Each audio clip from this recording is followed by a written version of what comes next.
सर्वच राजकीय पक्षांना मी आवाहन केलेलं आहे की निवडणूक बिनविरोध व्हावी. काँग्रेसच्या पक्षश्रेष्ठींचा जो संपर्क करण्याचा प्रयत्न आदरणीय प्रफुल्लभाईंनी केला, मी सुद्धा केला. कदाचित त्यांच्या मनात असेल नसेल तरी सुद्धा आपण प्रयत्नांची पराकाष्ठा करूया. अर्ज मागे घेण्याच्या तारखेपर्यंत आपण सर्वांचा जो संपर्क करण्याचा प्रयत्न करूया आणि त्याच्यातूनही निवडणूक जर का बिनविरोध झाली तर एका लोकजर नेतृत्वाने महाराष्ट्राची नव्हे तर देशाची सेवा करण्यासाठी ज्या कणखरतेने पावलं उचलली त्या नेत्याला विनम्रपणाची भावपूर्ण श्रद्धांजली अर्पण करणं म्हणजे बहिणींना बिनविरोध विधानसभेवरती निर्वाचित करणं. या भावनेतून या सर्व राजकीय पक्षांनी वेगवेगळ्या सामाजिक संघटनेनी आणि वेगवेगळ्या व्यक्तिरेखा ज्या वेळेला निवडणूक लढवत असतात त्यांना माझे हात जोडून कळकळीची विनंती त्या ठिकाणी. कदाचित जर काय निवडणूक लादलीच गेली, लादली हा शब्द वापरतो, लादली गेलीच तर तमाम बारामतीकरांना एवढीच विनंती आहे. जसं 91ला दादा लोकसभेला निवडून आले, 91च्या अखेरीसच विधानसभेला आले, 95, 99, 4, 9, 14, 19, 24 सलग 8 निवडणुका दादा बारामती विधानसभातून निवडून आले. पण या सगळ्या निवडणुका लढत असताना नेहमी सत्तेवरती असं नव्हते असं नाही.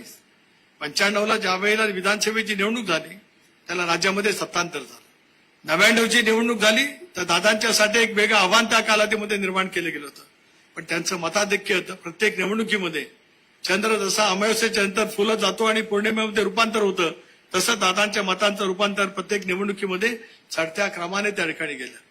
पण उभ्या महाराष्ट्रामध्ये पादांकन करत संबंध महाराष्ट्रामध्ये पक्षाच्या उमेदवारांना निवडून आणण्यासाठी दादा पहिल्या दिवसापासून अर्ज भरण्यासाठी बारामतीला यायचे आणि उरलेले सगळे दिवस महाराष्ट्रातल्या पक्षाच्या उमेदवारांना निवडून आणण्यासाठी प्रयत्नांची पराकाष्ठा करायचे.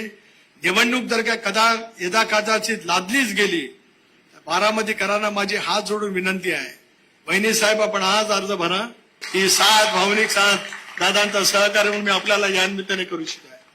दादांच्या व्यक्तिरेखाचे अनेक पैलू जवळून पाहायला मिळाले आणि म्हणून आज आम्ही सर्वजण सांगतो की ती साथ बहिणी साहेब आपल्या पाठीमागे आमच्या सर्वांची निश्चितपणे राहील. कुणी काही म्हणतो आजचा क्षण त्या ठिकाणी नाहीच. हा भावनिक क्षण आहे, हृदयस्पर्शी क्षण आहे. ज्या क्षणाची आठवण मनामध्ये ठेवत उद्याच्या भविष्याची वाटचाल करायची आहे. दादांनी महाराष्ट्र घडवला, बारामती उद्याच्या भवितव्यामध्ये काय करायचे असं त्यांचं स्वप्न होतं. ते स्वप्न साकार करण्यासाठी आपण ज्या पद्धतीने प्रयत्न करतील आयुष्य माझं असेपर्यंत आमच्या सर्वांची साथ आपल्या पाठीमागे असेल असं आज या भूमीमध्ये या ठिकाणी आम्ही त्यांनी सांगू इच्छितो. म्हणूनच या सगळ्या वाटचालीतले अनेक बाबी त्या ठिकाणी आहेत.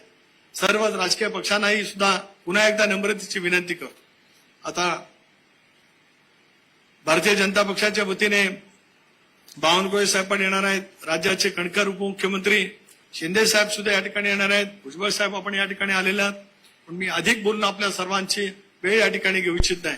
पण मी मगाशी जे बोललो ते पुन्हा एकदा व्यक्त करतो की निवडणूक बिनविरोध व्हावी आणि जर काही निवडणूक बिनविरोध होणारच नसेल तर शपथ सांगतो 52 सालापासून डॉक्टर बाबासाहेब आंबेडकरांनी संसदीय लोकशाही प्रणाली व्यवस्था या देशाला दिली. आजवर देशामध्ये कुठल्याही विधानसभेच्या निवडणुकीमध्ये जो कोण उमेदवार विजयी झाला असेल सर्वाधिक मताने त्याच्यापेक्षा जास्त विक्रमी मताने बहिणींना निवडून आणायचं अशा पैसा संकल्प आपण सर्वांनी मिळून करावा ही दादांना भावपूर्ण श्रद्धांजली या ठिकाणी व्यक्त करतो.